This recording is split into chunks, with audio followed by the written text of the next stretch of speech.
Be the right club. Be the right club today. Yes!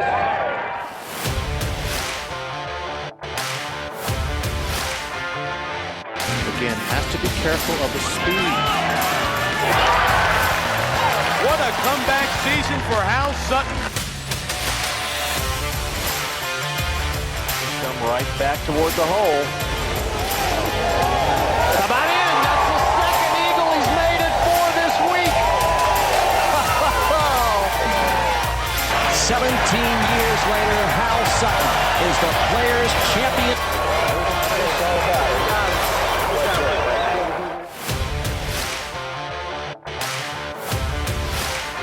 He's got it going right at the flagstick. It'll be up.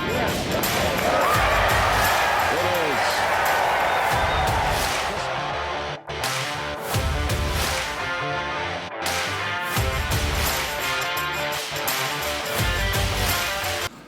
Hello, everybody. Welcome to another Be the Right Club Today podcast. How I feel like it's been a long time since I've seen you. We haven't done any of these intros in a little while. We haven't. We've been just doing it through Zoom, and it's worked out that way. But Been a little busy too, so it's been hard for us to sit down. Lots of things have happened since we last sat down and did one of these. Ryder Cup was kind of interesting.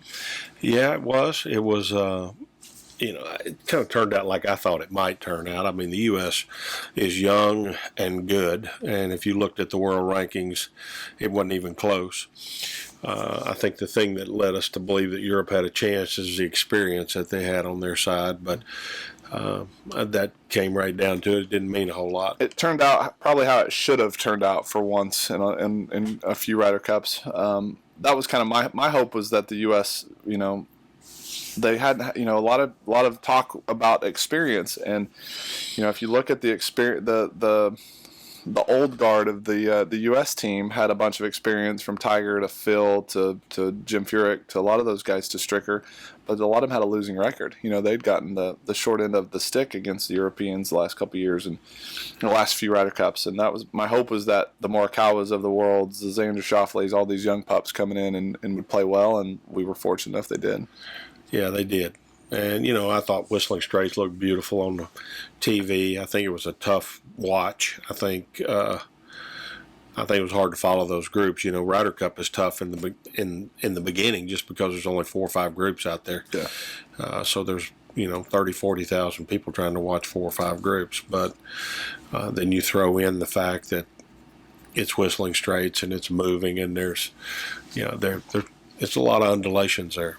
We were talking after the event about percentage of putts made, and I think it'd be interesting to go back and look at, and I'm sure somebody's probably done this before, but go back and look at, how many putts were holed outside of a certain distance in previous Ryder Cups by the European teams versus this last Ryder Cup, and to see if there was, if it was just the difference of a few more misses and a few more makes on our side, or what overall was the difference. But it sure seemed like the Europeans just didn't make those putts that they've made on us in the past.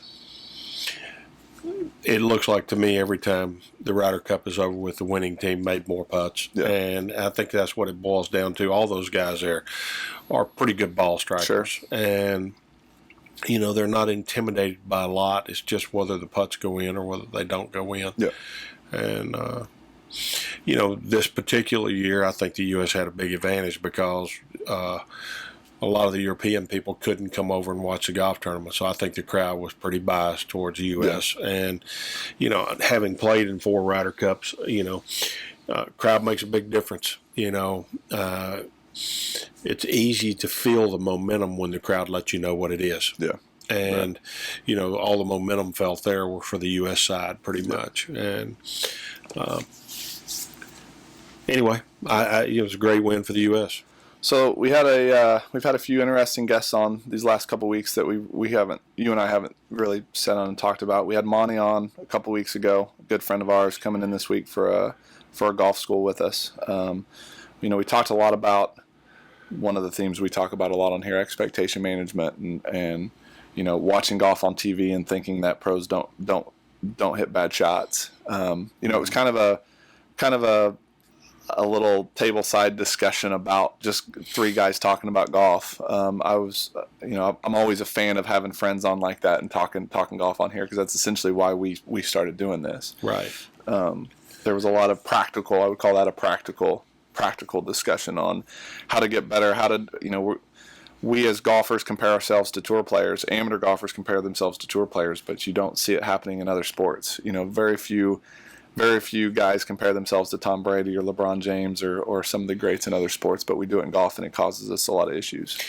Well, something I talk about quite a bit is keeping our world small, and the bigger our world gets, the bigger our expectations get. If we let the outside world in and that's who we're going to compare ourselves against, well, then we're going to have higher expectations of ourselves. Yep. But if we keep our world small and live in the world that we're in, so to speak, well, then we can elevate our expectations as we get a little bit better, instead of just taking these quantum leaps forward with our expectations. It's funny you say that. One of the stat tracking systems that we're a fan of, Decade, we had Scott on and talk about Decade quite a bit on here. It gives you the opportunity, say you're a 15 handicap, it gives you the opportunity to compare yourself to a 10 handicap or the group of 10 handicaps, right? And then you can see where your pitfalls are, where you're better than necessarily a 10 handicap, but where you have the most improvement. But I think historically, golfers have always, those 10 handicaps have compared themselves to +5s or +7s or +10s, the tour players, and it's just not realistic. It's not. I mean, how can you compare yourself to somebody that can do anything with a golf club and all you can do is hit a fade? Yeah. Right. I mean, I think if anything is correct, I mean, I'm dealing with that right now, Chase, in my own life. At one time I could do a whole lot of things with a golf club. Now I'm 64 years old and I can't do as much with a golf club. Right. And I gotta stop comparing myself to the Hal Sutton of old and start comparing myself to what I can currently do, and make small steps forward, instead of saying, okay, all of a sudden I want to break course records again. Yeah. Well, that's not possible anymore. And I think the other thing that we as all golfers struggle with, I know I do and I know you have in the past, is you'll chase, and I will too, again, we'll chase fields that have worked for, like I'll chase a field that worked for me 20 years ago. And it's like I am a completely different, at 36, I'm completely different than when I hit it good at 18 or 19 or 20, right? You the same way. You talked about a lot of the fields that worked for you in the past, but your body is in a different spot, and you're smiling at me. I'm trying to be nice. You can't move quite like you, just like I can't either, right? Oh, Lord. But don't you think that is something that as golfers we struggle with? We struggle with those feels. We struggle with I guess looking into the past too much. Yeah, I think living in the present is something that every human being on earth fights. I mean, if I can for a minute, we love to dream. Yeah.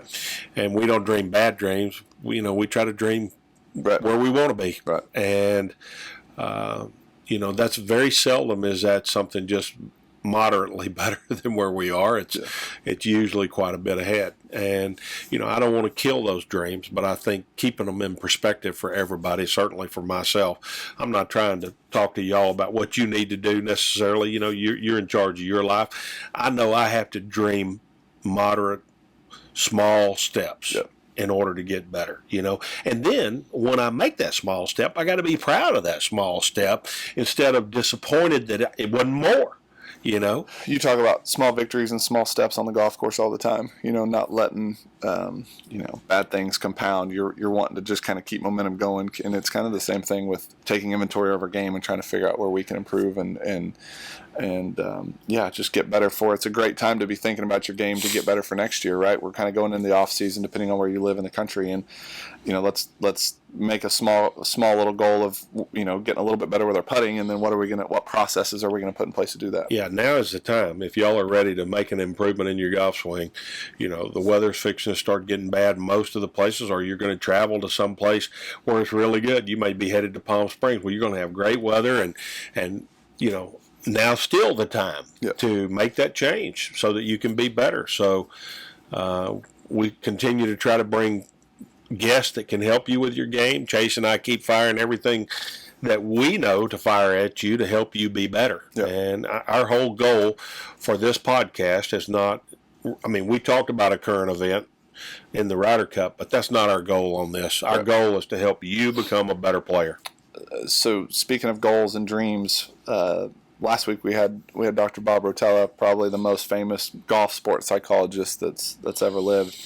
I was joking with you a little bit. I listened to all of his audiobooks and listened to most of his and read most of his books. He was my go-to with the middle game. I obviously was too stupid and young to learn as much as I should have from him at the time. I wish I'd have taken to heart everything that his book said. But it was an honor for me to sit down and talk about this with him, talk about some of this stuff. I loved what he said about dreams, about big dreams, big goals. Don't limit ourselves.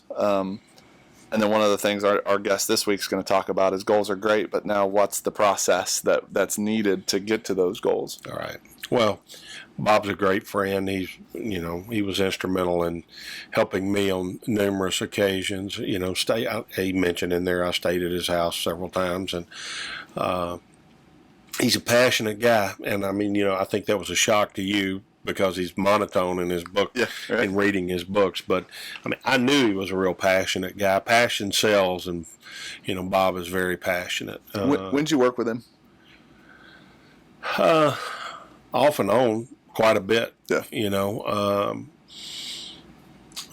I don't remember exactly when, but when needed. Yeah, right. Which was fairly often. I remember reading in one of his books about him having you putt with your putt looking at the hole, and you set the course record. Do you remember when that was? No, I don't. He referred to it. He did. It was early. Was it earlier in your career? No, it was later. Was it?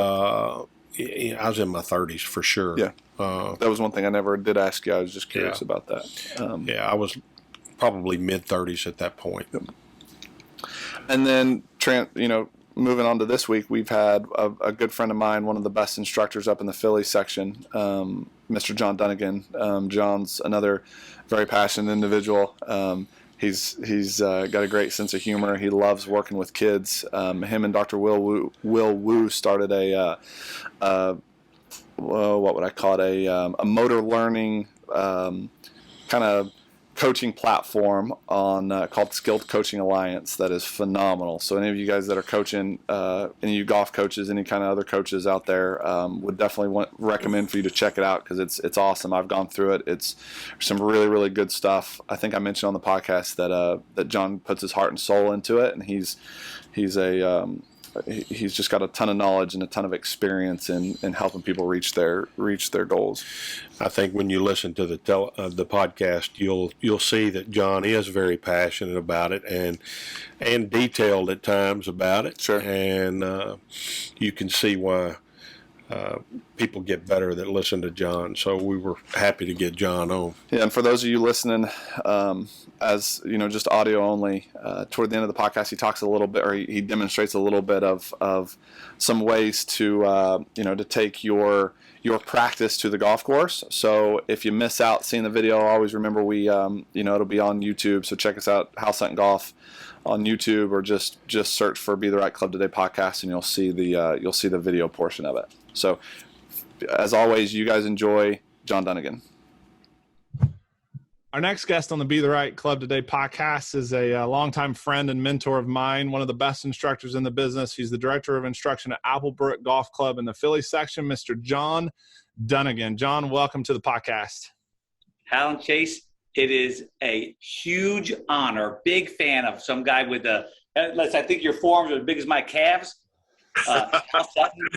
Not anymore. Not working so hard anymore, John. I hear you. By the way, what you guys are doing out there is really cool. In Texas is really, really cool. The whole studio and all. That. I love working with Chase and, working with the kids and trying to keep some of these older guys from coming over the top so bad. I bet you've dealt with some of that in your life.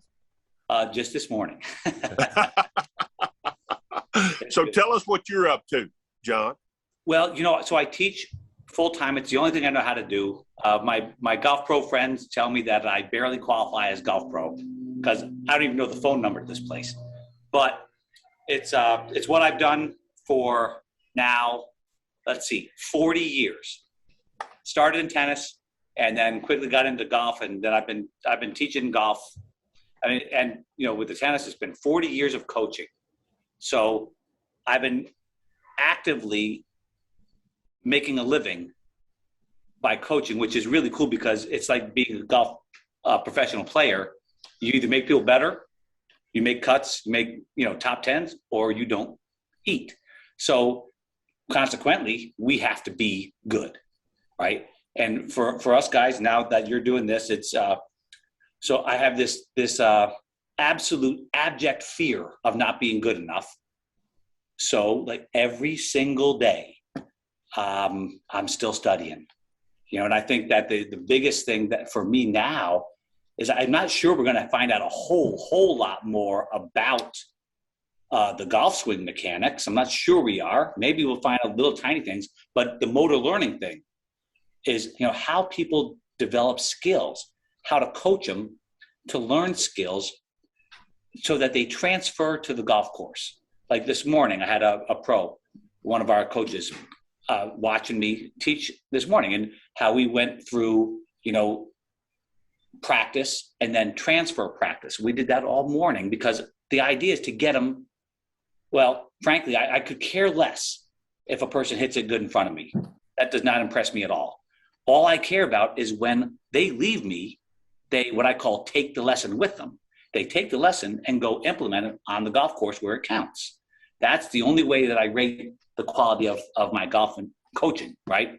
I would really call it coaching, not just instruction, but that's a different thing.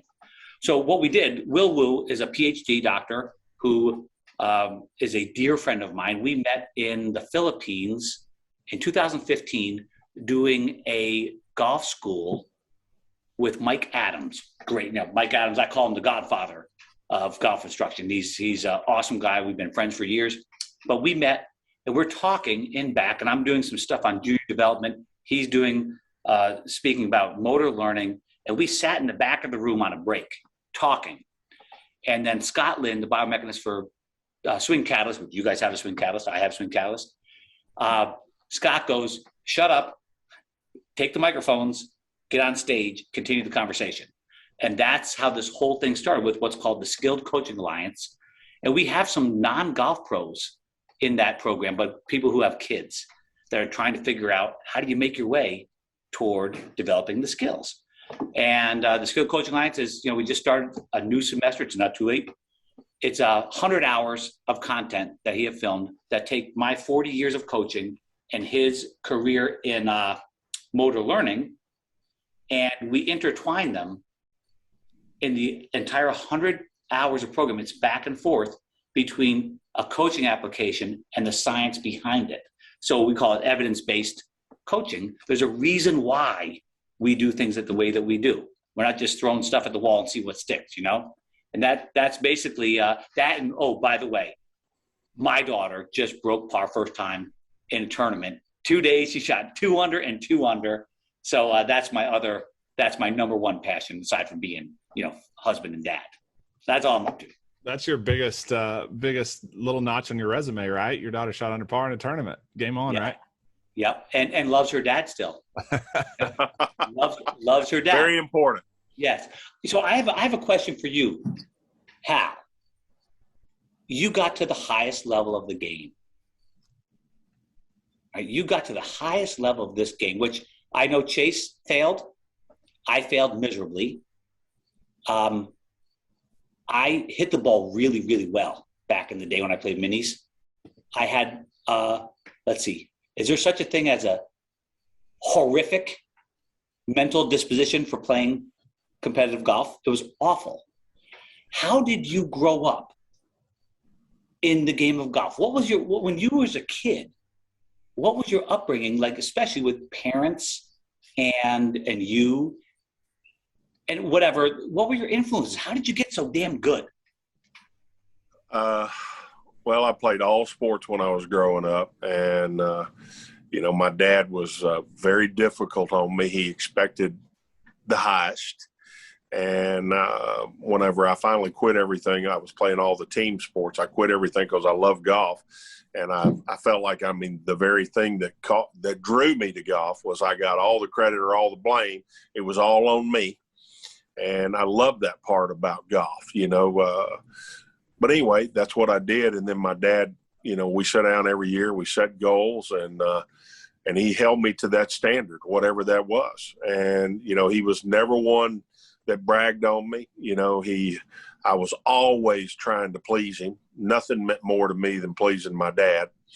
And, it just kept driving me to new heights because he would hold up the hula hoop here and say, okay, jump through this. And then he'd raise it up higher when I jumped through that. And then he'd put fire around it, say, jump through that.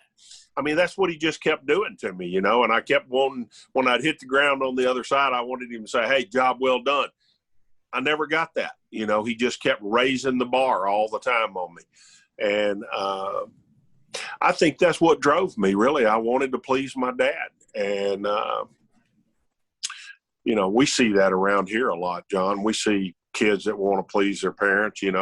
I just posted something not long ago, to parents, make sure that your love is not performance-based. Let your child know you love them regardless of what they do. I said to my dad a long time ago, you never said you love me, and he said, oh, so you're a word guy, huh? And, he shut down all of his friends. He shut down all of his hobbies to be able to help me reach my goals. And in his mind, he was telling me he loved me with that. But I didn't quite understand it that way. So I think it's really important. We preach it around here that we're communicating the same language, that, whatever we're saying, you're understanding the way we mean it. And I don't know if that had anything to do with where I went or not, but, and I was driven, I like to win. I like to, I don't want to just participate. I want it to be known I was there. How did you handle the inevitable? Like I had this theory about professional golf. The highs never seem to be as high as the lows are low.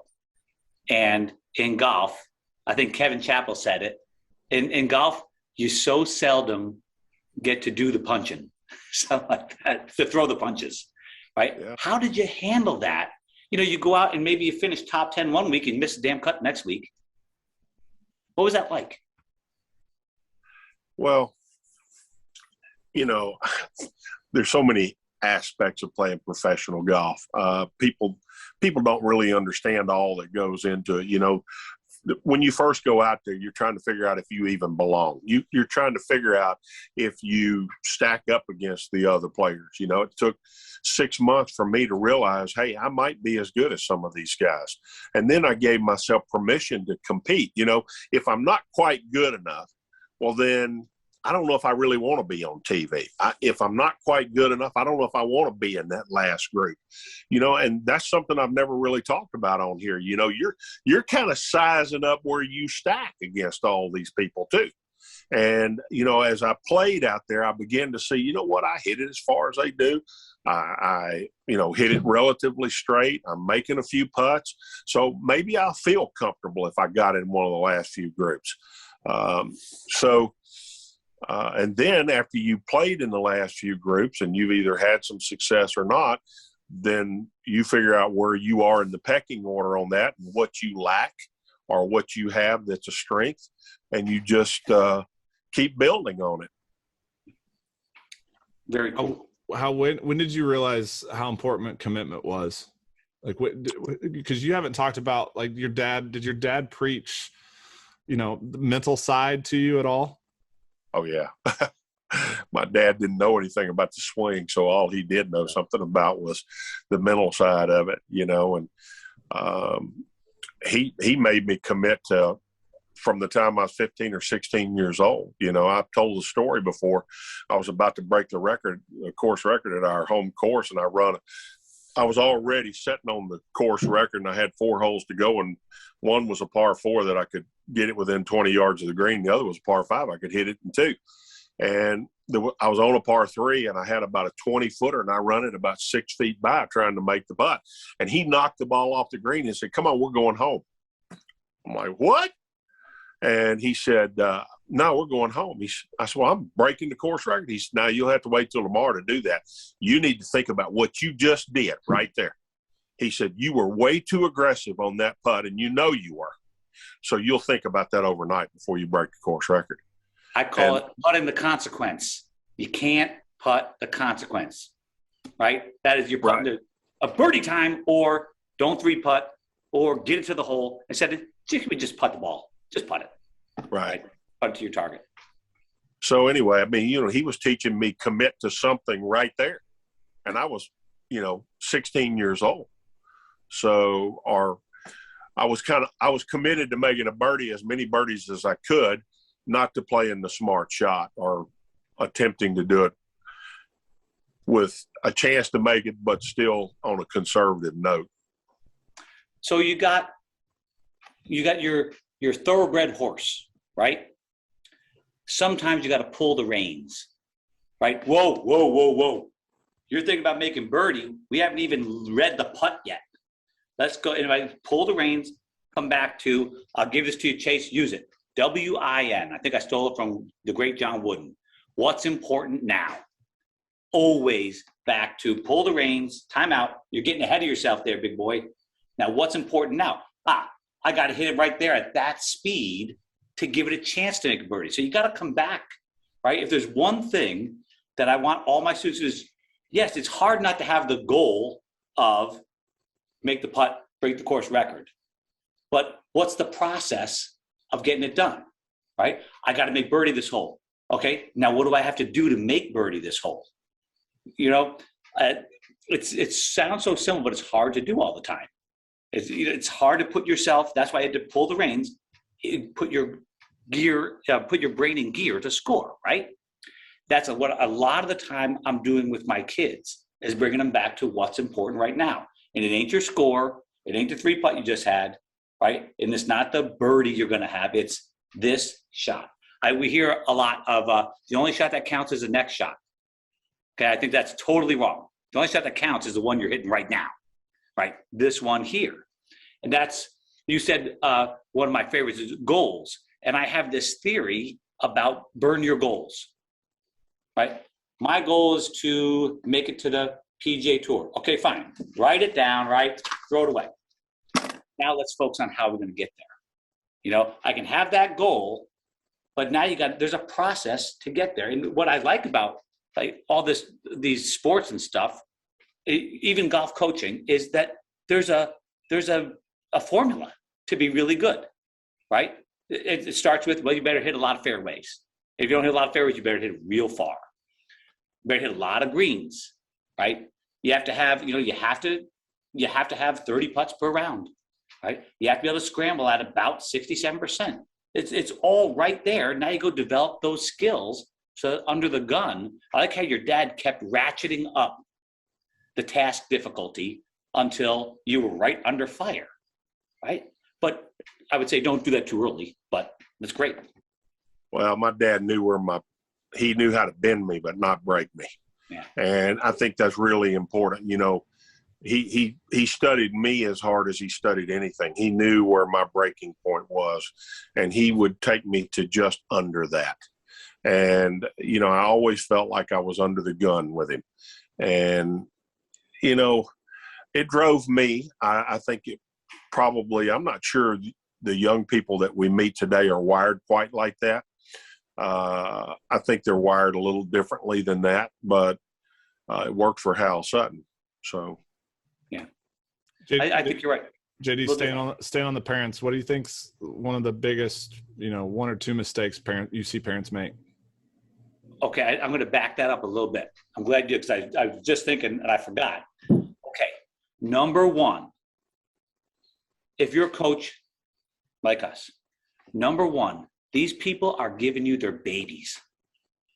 Okay, so think about what goes into that. I'm going to give you my child and trust you with my child. So that's a big step for a parent. Number 2, pretty much 100% of the time, if it's not 99.9, they mean well. They care like hell about their kids. I know. So I have this awesome responsibility of coaching my own daughter. And that is one hell of a tightrope to walk, because I can say just the wrong thing. If she heard some of the things I say, like the other day, there's 150 yards right, water left, she's got a one-shot lead, she hits in the water. Like I was not that happy. But if you heard what I said to her after the round, you wouldn't know that, right? So in any case, we have to understand as coaches, it's not get the parents out of here unless they refuse to behave properly. The parents really care. They don't know, just because they don't know what they're doing, right, doesn't mean that we get to think less of them or think that their input isn't important. Seriously, these parents are going to have more to do with their kids' development than you ever will, because I might see that kid once a week. That parent is seeing them every single day. So what we have to do is we have to recruit the parents. We have to teach them how to coach properly. You can't avoid it. That's a fool's errand. There's no way you can get it out of there, but we have to coach them up so that they understand that okay, I got to give you an example. Don't get me started talking, Chase. You know this. I am on the golf course at a tournament. My daughter's playing in it, and this dad is throwing a freaking fit. Now, I, being somewhat of a pain in the ass, I don't know the guy. I don't know his daughter. But he's throwing up his arms. Why are you hitting it over there? And I get about this close to in his face. And I go, Dad, do you think she's trying to hit it over there? And I said, now, are you trying to support this kid's efforts, or are you trying to steal every ounce of confidence she might have? Now this poor kid has to hit a golf shot and look back to you for approval. Is that really going to be good for this kid long term? Furthermore, is your relationship with your kid worth their golf game? Because then we got this misguided completely. So that's a little rant on that. I'm glad I got that out. That was important. They care. We have to coach them up. They don't know what they're doing. When they are misguided, we have got to straighten them out. Not in a mean way, because they mean well. But hey, when you say this to your kid, are you telling, I think Hal said it, are you telling your kid that I only love you? I have done this before. Ask your student in front of their parent, do you feel like dad only loves you when you play good? That, you don't have to have an answer to that. That question hits people right between the eyes. It's a big deal, right? Mary Grace lost on the last hole this week. Yeah, she lost on the last hole. She got beat. Kid made birdie. She came over off the putting green. I'm right there. I give her a big hug and I go, dude, that was awesome. She made a putt. What are you going to do? It was her best friend that made the putt, so it wasn't that bad. But it's just, gosh, the idea of starting. I got to tell you another story. Hal, sorry. One of my students, my wife is a spy, because my wife goes to all these tournaments with my daughter. And it's not uncommon to have 16 girls in one of these tournaments, right? So it's like half the field is mine. And she'll tell me, hey, you know what he said to his daughter after the round, right? And this dad is the kid just shot her best tournament round ever. She gets off the last hole, walks over. Now, you heard what I said to my daughter. He's like, you should have done this, should have done this, right? And we had a little talk about that. Like, what are you trying to do here, right? The kid just played her best round ever, and you're going to criticize it? I know personally, if you did that to me, I'd go, see you later. I'm going to go chase girls. Forget about playing golf. I'd go exactly the other way. I grew up with no dad around, so didn't have the same influence. But there. Okay, now I'm done. Well, I think everybody operates a different way. My dad would have been that guy right there that would have said, hey, you should have done this, and you should have done this, and you should have done this. And, I responded to it. I would not do any of my children that way. Right. I wouldn't do someone that comes in here to be coached. We would not do them that way. The first thing I tell every parent when they come in here, I say, look, if you want your child's attention, compliment them before you tear them down. It's okay for constructive criticism to take place, but if you tear them down first, they've already shut you out. So you will never, ever get to them. And you agree with that, John? Yeah, I would say even further to your previous point, I would say this. I was there, right?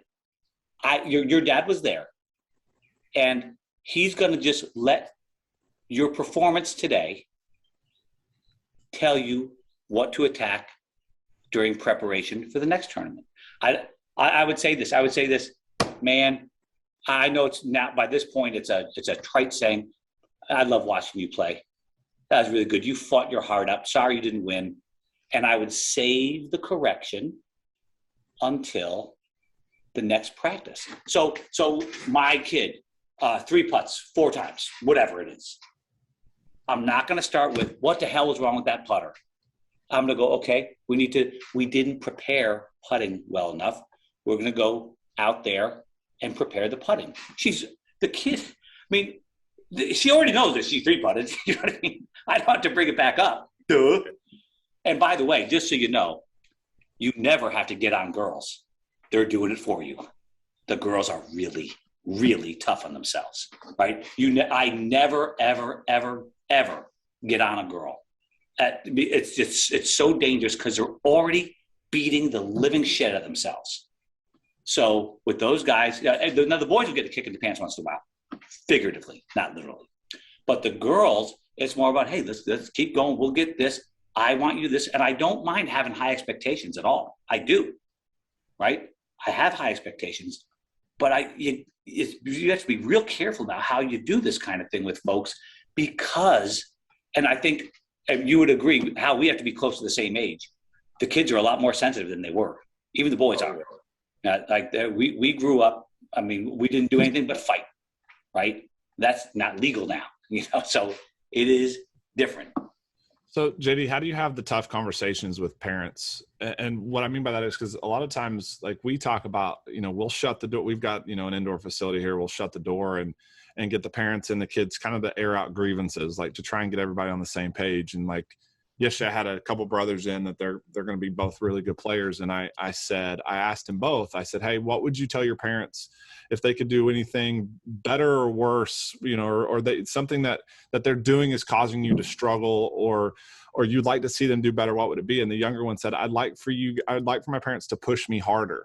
And it was interesting because afterwards, the dad came up to me and said, I would have never, I had no idea. Because the younger one's a basketball player and used to basketball coaches. And that was like, I had no idea. So how do you have those types of conversations? What's your plan of attack there? I would go separate like you did. I think you did exactly the right thing. Ask. Don't guess. Ask. Right? And I would ask, truly speaking, I would also ask that kid, and I got to do this more. How can I coach you better? What do you like about the way I coach you? And how can I help you better? And then the same exact kind of question for the parents. At some point, the parents just have to let us do our job. And I've had over my career, it's been very long, I've had parents where they are actually supposed to be reinforcing this. Let's say, like, I want this process. All right, this should look like this. And, now I have the parents just videotape the kid. They videotape, hold up the phone, and go, okay, here it is. That's your swing. Okay. And they don't have to say anything. Because the kids that are coming to us are there because they want to be there. They want to get better. And the parents don't understand quite how to help them.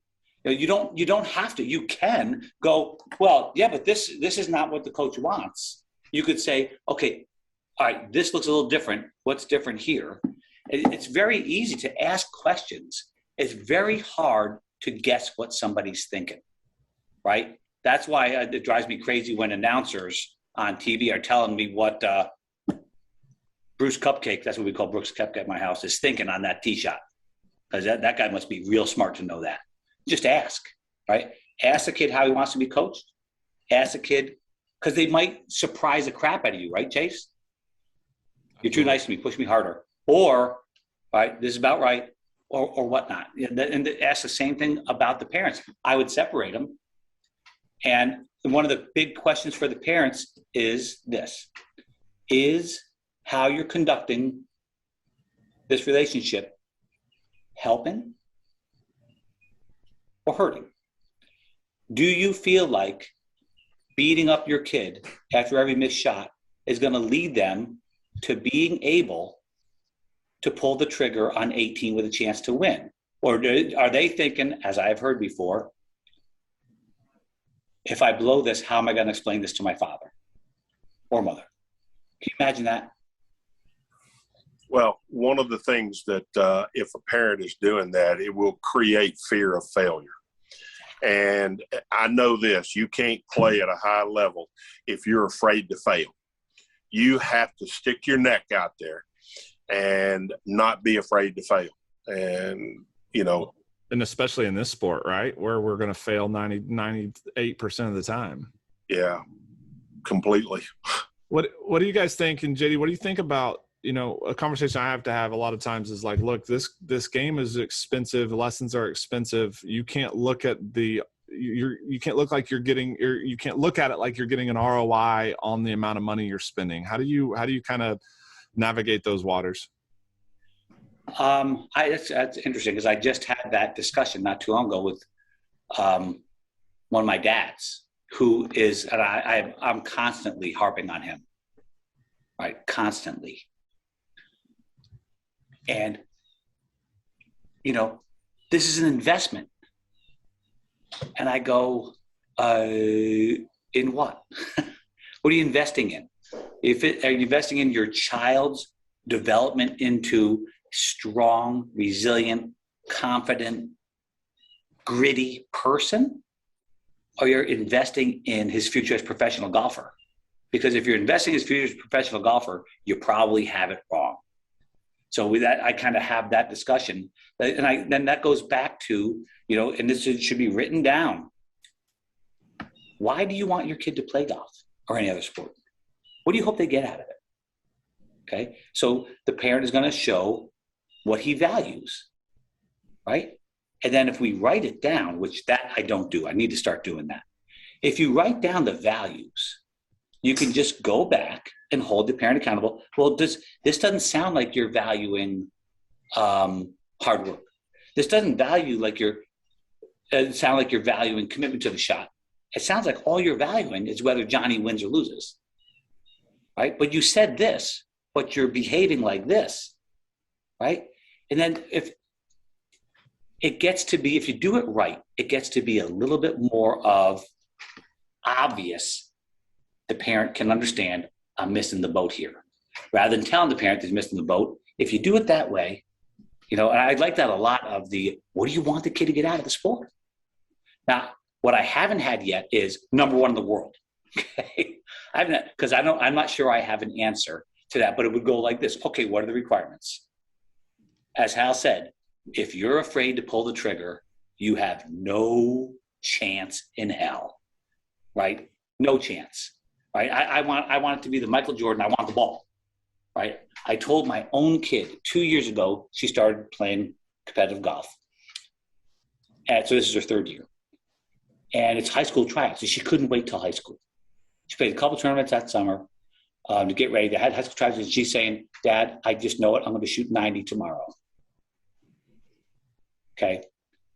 And I go right in front of her mother. And I go, Mare, you take that effing driver and send it every time. And I want you to try to hole out every single approach shot. Okay? This is 2 years ago. She shot even par and beat everybody. That cool, including the boys. Right? And I said, Mare, we'll cry later, but we're going. Send it. Let's go. Give it hell. We'll cry later if we need to. I want all my kids to be thinking in that ballpark. I call it a wry smile, W-R-Y. When you have that shot and you're feeling a little nervous over it, I want you to recognize that, okay, this means we have an opportunity, right? Yes, you have an opportunity to blow it too, but you have an opportunity to do something special too. I want a big smile like, this is why I play golf. This is why I do it. That's what I'm looking for. And everything a parent and coach talks about should be toward creating that sort of competitive mindset as far as I'm concerned. Recklessness, right? There's some bit of that.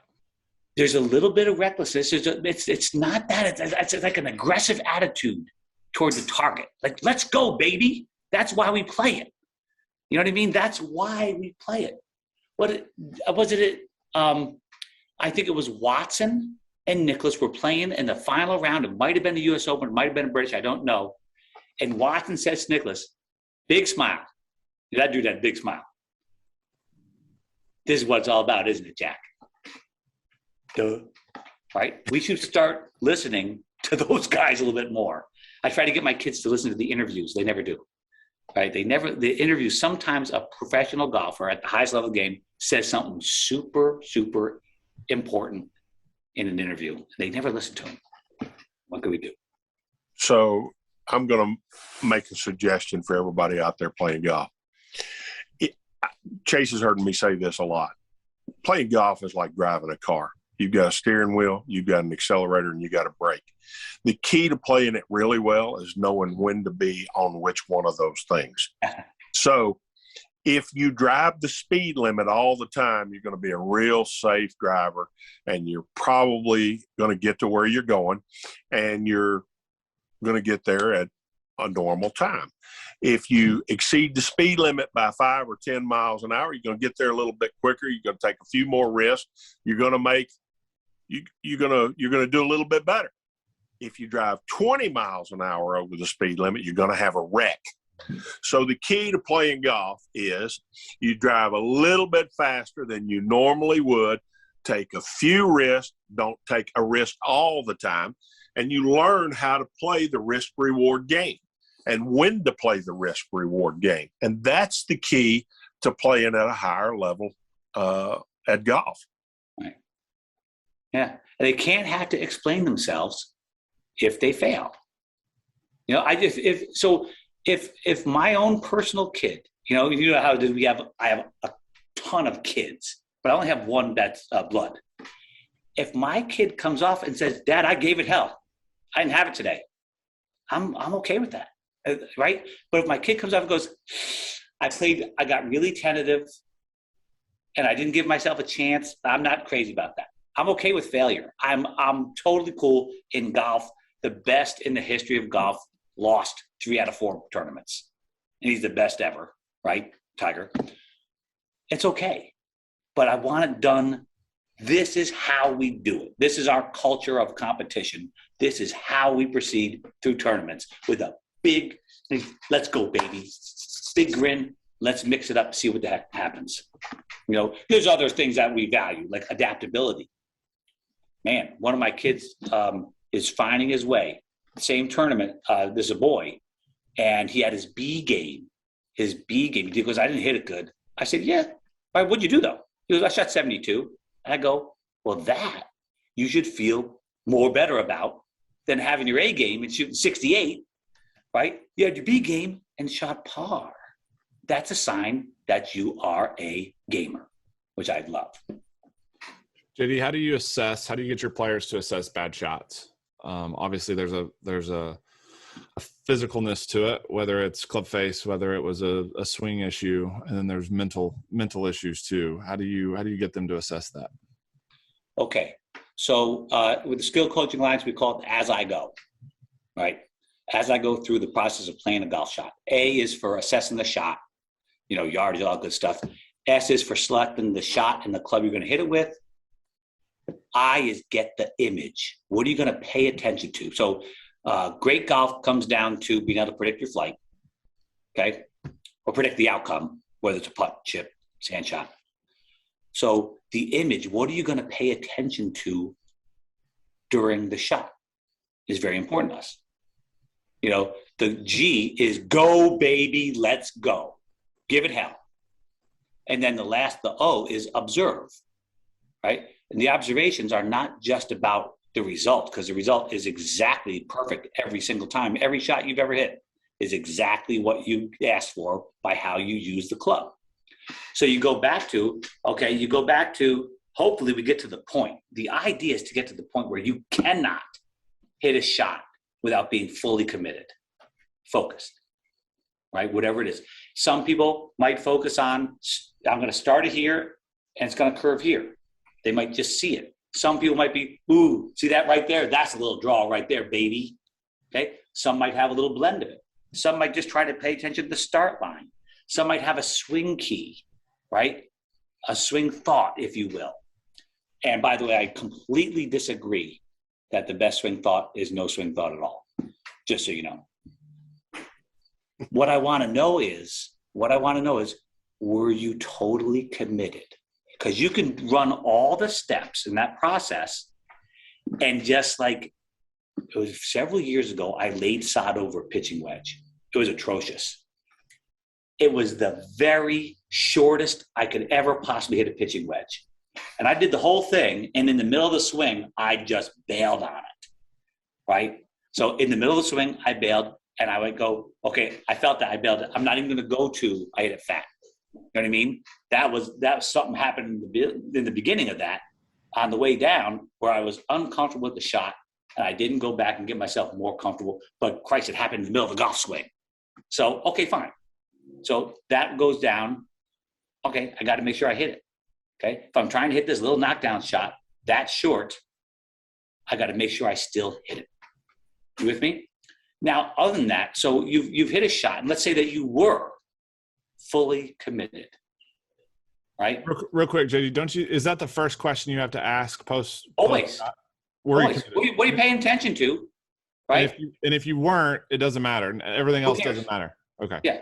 Right. Okay. I call it, well, then, you know, I said to Charles Barkley years ago, I said, he makes a practice, he makes a shot, hits a golf shot with like 7-iron. It hits it 10 feet in front of him. And the next one, he hits laterally at about a 50-degree angle, about 10 feet away from him again. And I put my arm around him. I go, Charles, what are you doing? And he goes, look it. I can make a good swing. I said, please, I'm all eyes. Show me. And he shows me an extremely excellent representation of a golf swing. And I say to Charles, I go, now, what are you paying attention to? And he tells me. And I go, are you paying attention to the same thing with the ball in the way? And he crosses arms and he goes, holy sh! I spent tens of thousands of dollars in golf lessons, and nobody said anything other than do that with your practice and then let it happen over the ball. I said, Charles, let it happen is for when you don't suck. But right now, you need to repeat it with the ball in the way. He actually lost the hitch for 2.5 straight hours, never hits the ball. That was years and years ago. So did I get full commitment? And then it's a matter of, I did it, but you know what? I didn't quite get it. It wasn't, I didn't do what I was trying to, I was trying to hit a draw, and I felt myself, whatever it might be, whatever mechanic it might have been that caused the ball to go offline. But we're still, so we got commitment. What did you experience is second, right? What did you experience that might have caused that bad result? Because that's where I learned from. The result is just the result. It'd be interesting if we figured out what the hell's causing those results, wouldn't it? That'd be a great thing. So then finally I might go to my, okay, no, I did everything right. And then it's, did you hit it solid? Right? Contact is a low point in front, right? Was it ground first, toe, heel, high, low, that kind of stuff. And if you didn't hit it, forget it. If it wasn't solid, I don't care what the ball did, right? Let's say we stopped there, wasn't solid. I chunked it a little bit. Then we go back, we rehearse one or two, our feel with the low point moving forward, then put it back. And I think it's very important not to fix the one-off miss. you're going to miss. Chase, as beautiful as you are, you're going to miss. Right? It's natural. It's a hard damn game. How many rounds of golf have you played to your life where you ain't missed one yet? Hal, have you played a round where you didn't miss a single shot for 18 straight holes? No. Right? So we're going to miss. Well, sometimes we jump all over that one single miss because we're going to try to eliminate the miss because I never want to miss because I'm going to be the first person in the world to hit every shot exactly how I want, which I would consider an arrogant point of view. Instead, rehearse, review swing, let it go, and then just move on to the next shot, right? That's what else do we have, right? What else do we have to go with in there? But I think it's a borderline suicide mission to fix a one-off miss. I'll give you an example for a young player. She says, I failed you, coach. I said, you can't fail me. She goes, yes, I can. I hit one drive to the right. I was hitting it great. I hit one to the right, and I know you told me don't fix it. I fixed it, and I hit it out of bounds left. That's exactly why I say that. And the right shot wasn't bad. You know what I mean? So trying to fix the rare miss is that's for the practice, right? That is not for during play. You know, start shanking it, you would make a adjustment. But one ball that goes offline that's lunacy is what that is. Hal, Does that thoughts? answer your question? Mm-hmm. Huh? No. Oh, yeah. Hal, thoughts?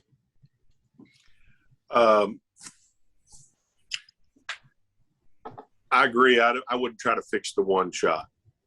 But there was times when I was playing that, I'd hit 2 or 3 shots. Yeah. And I'd have to try to get it in, and I knew that if I didn't fix something, it was not going to – if that happened in the last 2 or 3 holes, I couldn't do anything about it. If that happened in the first 5 holes, then I'd better do something about it. And, and I also agree when you fix the one shot, you're going to overcorrect 90% of the time, which is why the little girl hit it out to the left. And, to me, playing really good golf is like seasoning food, if anybody knows anything about cooking out there. You're not going to dump a whole can of salt on something, or canister of salt. That's not going to fix anything. That's going to make it worse. So, this game is hard. We talk about it on here all the time, how hard this game is. And the journey is going to be long. It's longer for some than it is for others. But it doesn't come easy. I bet you talked about Tiger a minute ago. If we were to sit down with Tiger and really get an in-depth conversation out of him, I think he would say, even to him, it wasn't easy.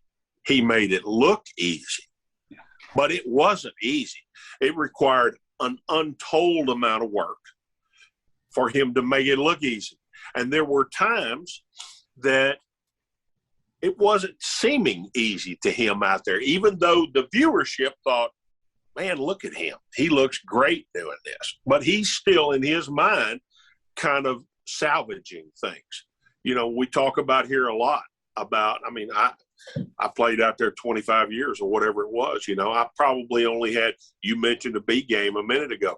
Hal Sutton's A game probably didn't show up but 2 times a year. And I had to manage what I had that week because I was getting paid with whatever I was doing. So, that to me, that's you talked about that's a gamer whenever someone can do that. Everybody that's going to play the game at a high level is going to have to do that a lot more than hitting the shot that they imagined. What if, and this is one of my goals in life as coach, what if we could get our young people to appreciate the fact that you're going to have your A game 2 times, maybe 5 times a year, but that doesn't make you a golfer. It's how good is your B game, right? That's like, because since you're going to have your B game most of the time, can you get the thing around the golf course instead of being upset when your B game shows up? How about if we go, hey, B game day, let's go. instead of getting all freaked out about it. Well, I don't mean to bring up the past, but, the year I beat Tiger at TPC, I had a 4-shot lead going into 17 on Saturday. I'm in the last group, hit the ball a foot too far. The ball goes over the green. I make triple on 17. I went from a 4-shot lead to a 1-shot lead. So standing on the 18th tee right there, which was the 54th hole, was a moment that I had to pull it all together right there. That probably was the key to me winning the golf tournament, was the tee shot on the 54th hole. Because I either am going further south, which I just was going south on the last hole, or I can pull it back together and give myself a chance to regroup after I finish the round. I hit the ball in the fairway, knocked it on the green, had a nice 2-putt for par, kind of breathed a sigh of relief and said, okay, we'll regroup for tomorrow. But, there's many times in a tournament, for everybody that's listening out there, where you're going to have to regroup, reassess, and make a decision. And then commit to something. We talk about it all the time on here. Don't hit a shot without being committed to something. Don't stand over that shot thinking nothing. I mean, you better be thinking something. Yeah. You better have made it. When you're actually pulling the trigger, you may not be thinking anything. But prior to you hitting that shot, you better have something on your mind. So what I got to know, because I've never been in that, I've lost small tournaments in a playoff. I won one in a playoff, but that's not TPC Sawgrass. I'm not playing against Tiger Woods. I'm playing against other scrubs. What I want to know is, what was your self-talk on that 18th tee box? You just made triple, right? Knowing me, I probably would have followed my ball into that water. I'd have jumped off the back of that green and drowned myself, because that's how, mentally strong I was. What was your self-talk on that 18th hole? Nothing other than drive it in the fairway. I hit 3-wood every day except the last round. And I always hit 3-wood off that tee most of the time. The 2 times that I won, I hit driver off the tee and worked it away from the water, basically. The days that I wasn't trying to, you don't win on Thursday, Friday, or Saturday. You only lose on those days. There's no way to win on those days. So I always played a draw off of the tee on 18 with a 3-wood. And my goal when I got there that day is no different. Okay, we're going to aim it down the right side of the fairway, draw it right back into the center of the fairway. And that's all I thought. Okay. Good. So self-talk is one of the things I'm trying to get my folks relentlessly to think about. What is your self-talk? Be careful what you say to talk to yourself. So, I do have something to add to that. Never say don't do something. Always say this is what I'm going to do. Have a positive goal in mind, or a positive shot in mind, something to do, and then do it. Commit to it. So Hal, tell him what Freddie was telling you walking off 17 green on Sunday, or actually on Monday with Tiger. Yeah. Well, I had to make about a 3-footer to keep the 1-shot lead on 17, and Tiger had already putted out and was walking to the 18th tee, and Freddie stuck the pin in the hole, and he said, "Hal, you the greatest driver of the ball out here today." Don't doubt that. Go to the tee, drive it past him, drive it in the fairway. Let's win this golf tournament. And he said it various ways, but he said it all the way to the 18th tee. He didn't stop. When he said it once, that wasn't enough. He's trying to drive that point home. Believe in yourself. Believe in yourself. People, this is what you have to do when you're under the gun.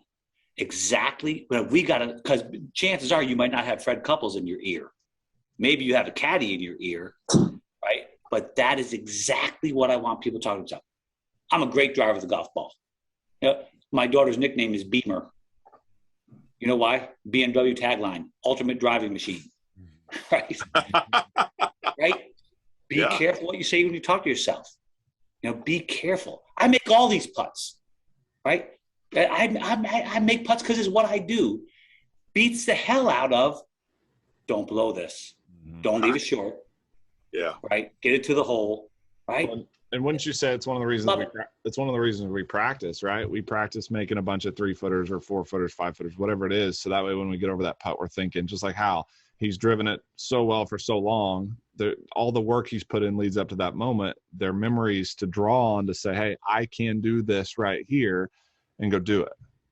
Your brain ain't going to get fooled, right? If you miss 50% of your 3-footers, you can tell yourself, I make 3-footers all the time, but you haven't earned the right to have confidence.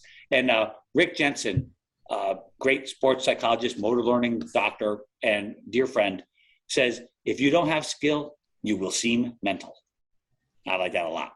So yeah, you can't, when your brain knows it, you miss every other putt. That's why I tell people, greatest way to become a great putter, make a lot of putts. Yeah, you're not going to believe it if you can't do it. So one of the things, and you mentioned sports psychologist, Dr. Rick, and then we had Dr. Bob Rotella on last week. We've had Brett McCabe on. They talk a lot about quiet minds, and talking to Hal and spending time with Hal for the last 5 years. I've spent quite a bit of time with different tour players and talked to them about, hey, do you have swing thoughts? Do you have all this stuff? And you kind of touched on it a little bit earlier, like no swing thought is your best thought. And I played some really good golf having a swing thought. Hal's had played some really good golf having a swing thought. So, what's the goal? What's the takeaway for our listeners at home? Is it an image? Is it a swing thought? Is it a song? Is it a feel? Is it whatever they need it to be committed to it? What's the message there? Okay. That's a great question. And that's like one of the ultimate questions of golf. We have to go back to what's the task requirement? I got to get this ball in play, right? And I like what Hal said about curving it away from the water with the driver. I hate to see a ball curve toward trouble. I just hate that because we know in our dispersion, some curve more than we wanted to. So I like to see it curve away from trouble. But this golfer may be, see that feel? That feels like my draw. I picture draw. It generates a feel. Now, wait a minute. I think the concept of swing thought is an overreach. Because I have the feel of a draw doesn't mean I'm thinking, does it? I'm not thinking I got to get P2, P3, P4.75, right? I'm just like, that draws. My practice time tells me that when I do this with my golf club, the ball's going to draw, right? And I can believe that because I have evidence. Got to have evidence, right? But one of my kids says, you know what? I'm just better off if I just picture it starting this way and letting it curve. I don't care. But it's not empty-minded. So swing thought, let me start again. Empty mind is not what we're looking for, right? Your mind needs some direction, right? I don't think it's possible to just empty your mind, right? Because it's not how a brain works, right? A brain is constantly switching attention. Our goal is to gather our spotlight of attention and put it wherever it needs to be from our experience. And we actually test some of that here. Where's your best possible focus? But you narrow the spotlight of focus down. When I pay attention to this, when I attend to this, I hit a lot of good shots. Maybe even my bad shots aren't so bad, right? And that's what we do. So it might not be get my elbow here. In fact, I would tell you that I would very seldom use that. Like I did have a student today hitting fades. He's a good amateur golfer, adult, and I'm trying to get him to get his grip above his head a little bit on the back. He gets a little too flat and hits draws by accident. So I get that grip above your hat, right? Now that is a swing thought. Get the grip up, hit a fade, right? Right? That fades. So I'm not sure I like the whole term swing thought. It's like as much as we know about golf from our education in this game, you would think that we have a lot of thoughts during the swing.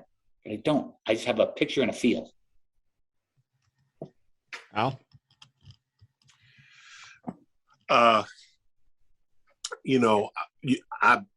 think that the mind is pretty quiet, but I do think it's thinking a thought. And I agree, the mind is jumping around all the time. It's thinking a lot of things. And when I played golf like that, I played very poorly. When I could get my mind quiet to a single thought, to a single commitment, to a single image of what I was trying to do, not two images. And then I played my best golf. But to say, and maybe we've said this wrong, to say it's quiet, meaning nothing, that's probably not right. It's not blank. It's not blank. There is a thought, there is a commitment, but it's not multiples. Yeah. And would you guys agree that can change during the round? That can change during a tournament week. It can change. I mean, you could have multiple things that work, multiple feels, multiple thoughts, multiple images, multiple commitments, basically. Not at the same time, right? Not all of them at once. Well, your feel changes during rounds, right? It's amazing, isn't it? Like one day my hands feel fat, grip doesn't feel the same. That's when we go, but I know how to use the tool, right? I know how, when I do this with a golf club, whether I feel good or not, that golf club makes that ball do that, period. Because it's just a game of physics without it. And, it's one of those things. Hal, when you play golf, for instance, I'm not being a wise guy. I really want to know this answer. Could you feel the weight of the club head? Okay, you might want to call it center of mass, but I'm not going to call it that. Could you feel the weight of the club head from like start up to finish? Did you know where that club head was all the time? I knew where the club face was. Good. That's right. That's what I'm talking about. I mean, I got yelled at. I was talking to 5 or 6 tour players and I asked them that question. The answer I got was offensive. Like, are you a complete moron? Of course. Right? Which is, how do you play good golf? Well, that's, when it comes down to it, that's the only thing that's hitting the golf ball. And if you attend to the club face, actually, you can do anything you want with it, right? Which is really kind of cool. And you might have in the background, I tend to do this, right? Whatever it was. It could be anything. I tend to lift up too high because it's a tendency that I have with my golf swing. And then, usually that is associated with this type of miss, which is really cool. So I tell my kids this, but it's actually true. I have a right miss that comes from I open the face right here in the transition a little tiny bit and don't recover it. But I'll hit that once and I'll hit it hopefully in the right rough or right trees. I just hope I find the golf ball. But I might not make that mistake again because I know it's a tendency and I know what it does to my golf ball. So the tendency relates to the ball flight problems. I might not do it again for 3 straight weeks because I know it that well. I got to make sure that club face is square up there. I think that's super valuable. But do you guys think that Dustin Johnson knows that his club face is closed at the top, or Webb Simpson knows that his club face is wide open at the top without an instructor ever telling them that? Like, I struggle with – I don't know if I knew where the club face was at all time. Like, I don't – like, how do you think you were acutely aware at the top of your backswing where club face was when you were playing well? Like, did you have awareness of it? On the tour? Yeah. Oh, yeah. So I would say they do. I would say they don't know where it is. They know where it is.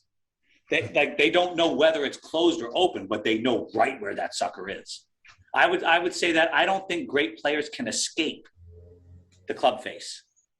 It's ever present. Okay, so it's not so much of an awareness of, oh my gosh, at piece 6.5 it's open or closed, but they know. They can visually in their mind know where the club is. So what do you say to guys that take it back too far versus you ask them to shorten it? Good players, and they can't physically feel that. What's the difference? I'm kind of playing devil's advocate, but I'm curious what you guys think about this. That golfer actually has an attention problem, right? As you know, because this is what you do for a living, damn well that here, put your arm up like this, boys. Go ahead, do it. And put it up here. Give me a break.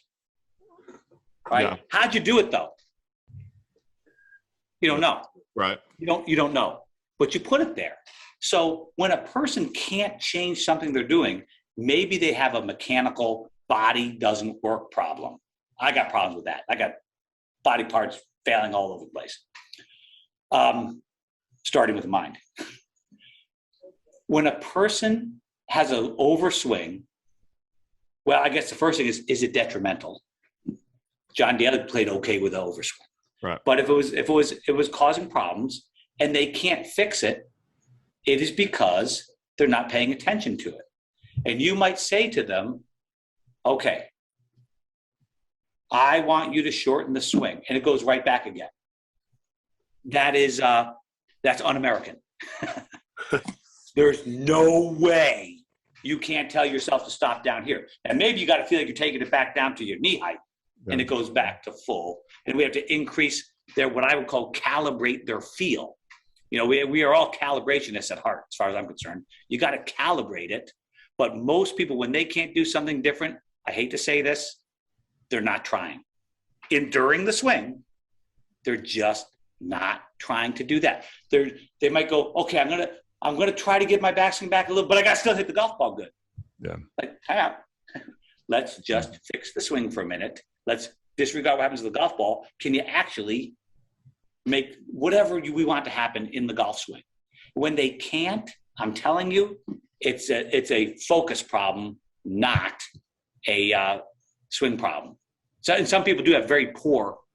That's where we use multiple video views to help them attune their sense of feel. Most of the time, their awareness is gone.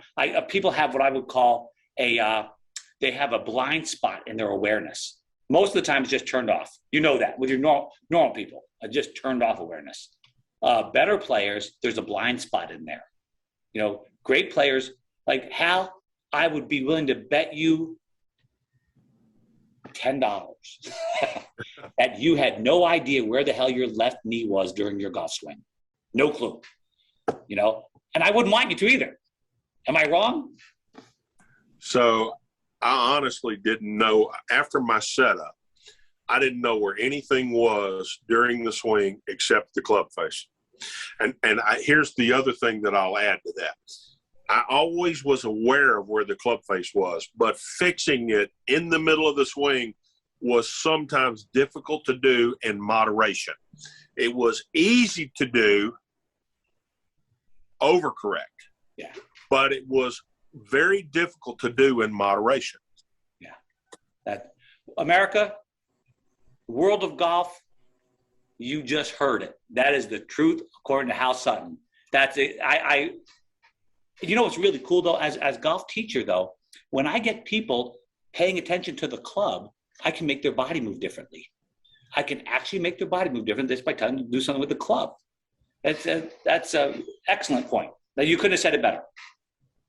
All right, JD, got one more question, and it's on a word that you used early on when you were talking about some of the stuff with Dr. Wu and the Skill Coaching Alliance, which is awesome, by the way. I joined it. It's great. Super awesome stuff. If you're a coach out there, skillcoachingalliance.com. It's phenomenal stuff. I like to tell people JD poured his heart and soul into this thing, and it's phenomenal. Yeah. Let's talk about transfer. So we've covered some awesome topics today. I think post-shot analysis is one of the missing holy grails of performance. I think we don't teach it enough, and I think it's huge. And I think I always blame my golf swing, and 90% of the time it was my commitment level, and I was horrible at that. But I also think another one of the missing holy grails that we got to do a better job at is this idea of transfer. And it's how many times people talk about, and we can get into random and block practice and all that stuff, but it's how many times people say, man, I can hit it good on the range, but I can't take it to the golf course. So what are the things that you've learned with Dr. Will and your research to help people take it from the range to the golf course? Anecdotal research counts. Observational research counts. Okay. Right? It might not be scientific, like I'm doing it. And by the way, some of these research studies, you know what they're researching as far as motor learning goes? Key press touches on the computer keyboard. I think golf's a little different. Mm-hmm. I would like to say that golf is probably a whole lot more like playing classical guitar, which was my major in college, than it is rugby. Rugby is chaos, and somebody's trying to kill you. In golf, you have time. There's no rushing. You know, you have time, so it's a little different, and it does lend itself to a little bit more doses of what's called block practice, repetitive practice. But here's the thing. Now, if this doesn't work, you have to forgive me. Okay, so the first part of the question was this. I'm going to move this over. Tell me if you can still see me when I do this, okay?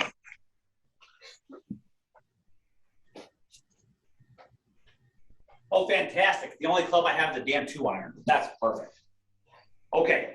So for those listening at home on the road, Mr. Dunnigan's grabbing a 2-iron blade, and he's gonna show off his skills. Just so you know, I can't hit a 2-iron up in the air. I can barely get my driver to 100 now. Okay. Well, I like to say, I call it the 3 R's. And this, when you join the Skill Coaching Alliance, this is another thing you're going to learn. The 3 R's are how to learn anything, even golf. Okay? You got rehearse, reel, reflect. Those are the phases. So first, wait a second. We're going to switch that. This is a fade. There's a fade. I got feel. I can feel the club. Actually, I can feel the club face relative to the direction the club is swinging in. So, R number 1, rehearse. And when I'm talking about that, I'm saying, are you sure? You got one shot at this? That's what you're going to want to put on there on 18? Not a thing, right? It's not a thing. I guarantee that fade, baby, right? Then we go take our setup to the golf ball. We're meticulous at setup, fine. Okay, then we come in. This is going to hurt every bone in my body. Now, here comes a fade, folks, because when I go that, it fades. Yay, it faded. It got up in the air with a 2-iron. Okay. Now, that's real. Rehearse, reel, and then reflect. This is the magic to learning anything, even golf. Reflect is, oh my gosh, that felt like exactly what I wanted to do, right? I hit it solid. It took off left of that post and curved to the right of it, but good enough with a 2-iron, right? Damn, I'm good, right? By the way, one thing you could do that would help you is stop blowing off the good stuff and get all excited about the bad stuff. Reverse that. Get all excited about the great shots you hit and start blowing off the bad shots, other than to learn from them, for crying out loud, right? Trying to give myself confidence. So the magic of golf and learning is the first and third R. This is just the result. This is where I calibrate what I'm going to do to cause a result, right? This is where I learn. This is where I test what I've learned. That's why, like, when we're playing golf tournaments, I'm not going to get on a kid about 3-putting the last hole to lose, right? I'm going to go, awesome, great, you fought your heart out. Yes, I know, I'm sorry. You know what I mean? We'll get back to that process later. Hot reviews are dangerous, by the way. Yeah, hot reviews are really dangerous. You can get them, and if you're tough like Hal, it might work, but it's, boy, oh boy, it's dangerous. So does that make sense for the process of this, right? That what people are doing for number 1 is they're skipping this, right? So now I stand here, right? Oh gosh, don't get old, Hal. Wait till you see what's coming your way. Okay. Hey, Drew.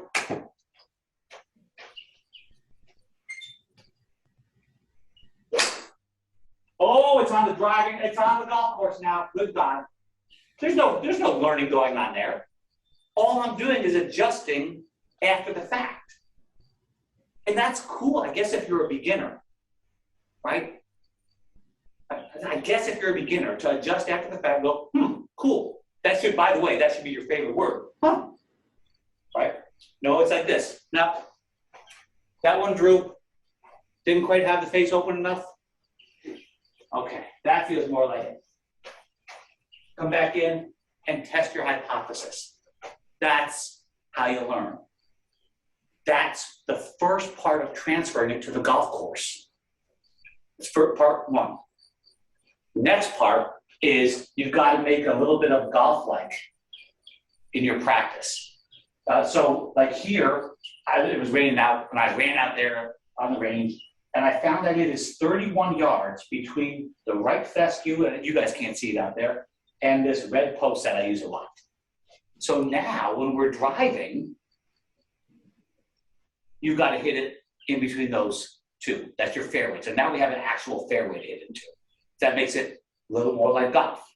Now we go back and do our thing, right? And we try to hit the fairway. That looking a lot like golf. If it don't look like golf, it ain't. Does that make sense? So now, okay, so now I have a student, and this is a one handicap golfer, good. But he goes, man, I get on that track, man. I can send driver every time. I go, yeah, but that don't count. So guys, so we get out of here and go out to the driving range, and I set him up with the fairway, and of course he just pounds it right down the middle of the fairway first. I go, okay, now hit that green. Okay, full process. Rehearse, reel, reflect.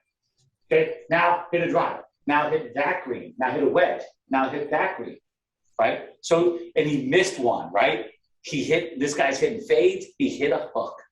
And you could see it. I said, how bad do you want to hit that one again? He goes, nope, driver time. You missed, right? Rehearse, right? Review, practice swing, and move on. That makes it more like golf, right? So how close? I had another student today, very good young golfer. In 1 year of competitive golf, his low scoring tournament is even par now. Is that cool? We were doing the exact same thing, right? And he started to create a two-way miss, which is really, really cool, right? Two-way miss says, uh-oh, I'm going to lose my cool on the golf course. I'm standing on the golf course, and this ball is fading and drawn, and I don't know which way it's going. We said to him, when in doubt, curve it out, meaning add more curve. And he was able to do that almost immediately. There's an on-course adjustment. My draw's not drawn. Draw it more unless you come to the end of the round. And I said to this student, I said, so he hits one, and he hits his driver, and he hits a fade, right, in the fairway. And I said, son, if you are in the middle of a round of golf, what's the secret of golf again? Predict the outcome. And that ball's fading, and it's predictable fading, and you don't play that and beat that golf course up, that's unacceptable. You know, it's about making adjustments. Sometimes, but as Sam Snead said, got to dance with the one you brung. That's part of this too. But the more we make this look like golf, full routine, I don't like to call it routine, I call it process. 3 hours process, rehearse, reel, reflect. Did you have your mind clear? What did you experience during the swing, right? These are huge concepts, huge. JD, would you say that for people that are having a hard time transferring it from the range to the course, you think they need a little bit more random practice? They probably need a little bit more process in their practice, right? They're probably not approaching each shot as though it counts. They're just getting in the groove. Dr. Jensen told me that if you're grooving, get moving. So the second you've got this grooving, you have to have some time to have some confidence, right? That I can actually do it. That's more block practice, right? And if people tell you that's bad, well, we like to say in the Skill Coaching Alliance, it's the wrong question. Is block bad, random good? It's the wrong question, right? It's how do you blend it? There's too much in this world now of it's binary. It's either this way or that way, which makes the entire thing wrong. Right. When there's a one-way run, you're in trouble. So the building of the confidence and then using it in a golf course-like fashion, and then finally scrimmage on the golf course. So I sent a gentleman last night, I sent him on the golf course and now listen, I want 5 balls off the tee doing this in a real golf course setting. Then just hit one approach. You don't have to put it out. Go to the next hole, right? So you got your looks like golf practice on the range. Then you have your scrimmage practice, right? So even let's say that you were. My mind is going blank. all right, we're working on this on your golf swing. Okay. We're working on this in your golf swing. And then you go out to the golf course and stop doing it. Right? Well, do you want me to do that on the golf course? I'm like, do you want to play good on the golf course? You know, of course I want you. I want you to push the transfer from here out there. Right? Is what you're doing working? Yes. Now you got to go to the golf course. And so many people go, I just want to let it happen on the golf course, like Charles Barkley. Well, you might end up like Charles Barkley.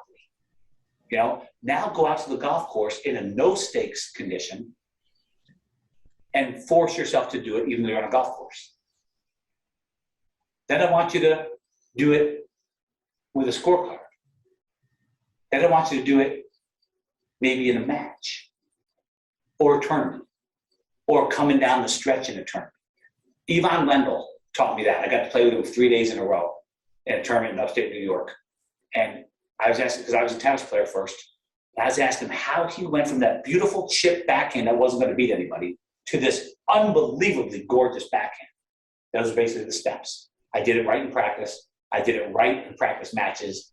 I did it right in lower level matches. Finally, the last step was I did it coming down the stretch in the 5th set. You have to make yourself do it. Otherwise, you'll never do it. If you keep not doing it every time it counts, don't take the lesson, because that's not taking the lesson, right? That's ignoring the lesson, which is, well, not great. Amen.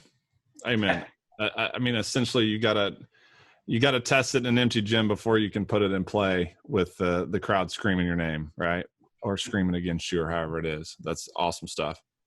Well, JD, thank you so much, sir. Always a pleasure getting to hear your wisdom. Your passion obviously shows up really, really quickly when you put a microphone or a camera in front of you. I actually don't want to see. I'm not sure which is what. and honestly, I was pretty impressed. Golf swing looks pretty good. You know, for an old guy that's getting a little round about the belly and 2 rotator cuffs and this muscle isn't attached anymore. Not bad. When you get to be my age, it's really bad idea, Chase. Remember this, to ride your kid's scooter. Okay. Landed on my face, which made it prettier, but I don't have a biceps tendon anymore. I'm tall enough as it is. It's a long fall for me. So, well, for those of you listening at home, Skill Coaching Alliance, John Dunnigan, if you're in the Northeast, he's one of the best coaches that I know. He's at johndunigangolf.com. Check him out. Hal, take us home. John, thanks for being on. Be the Right Club Today podcast. Chase and I admire what you do, and let's keep building young people into better players. And how about that US Ryder Cup team this year? I don't know how you get that good, that young. It looks like they're going to be that way for a while. Anyway, follow us on social media, and thanks for being on, John. A big honor. This is a big honor for me to hang out with you. And Chase, too. Fine. Thank you, JD. Thank you.